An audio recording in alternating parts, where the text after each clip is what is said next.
And I got down to Bible college. I didn't know nothing. I didn't know nothing about the Bible. They'd give us a test to find out where they should place you in Bible college. And I saw Matthew, Mark, Luke, and John. I thought that was a break-off of Ringo, Paul, John, and George, or the Beatles, you know. Oh, I hadn't heard that group. I don't know. And I began to learn the Bible. My first semester, I went home Christmas time from South Carolina all the way to Michigan. While I was home, my grandfather died. My grandfather was a wicked man. Never went to church. As far as I know, never ever went to church except when he got married. One time. Whoa. Anybody here today like that? Second time? My grandfather died. And my parents said to me, well, you're in Bible college. You're studying the Bible. You think you want to be a minister. Why don't you do the funeral? We don't have anybody else to do it anyway. So I said, sign me up. Yeah. So I went to a pastor and I said, hey, I've never preached a sermon before.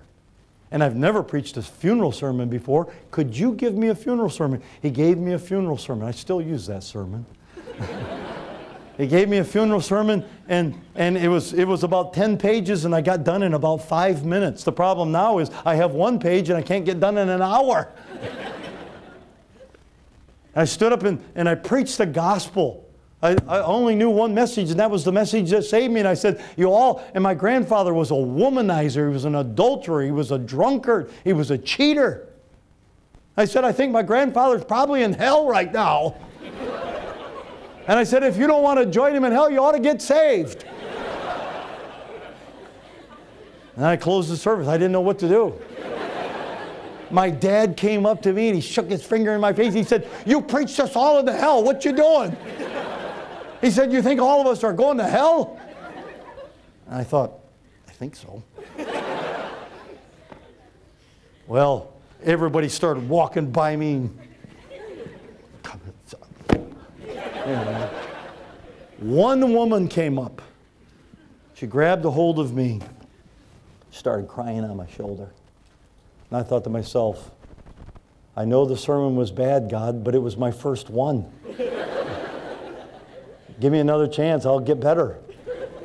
She started crying and crying, and finally she got her composure and she said, my name is Della Burdick.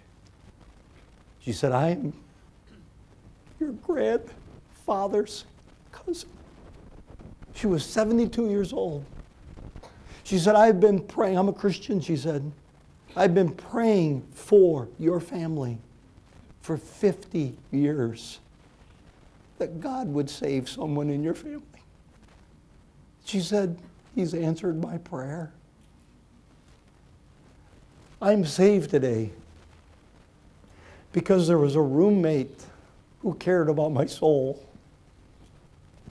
I'm in the ministry today doing what I love because someone prayed for me and brought me to Jesus. It's not how high you climb. It's how low you bow. Would you pray with me?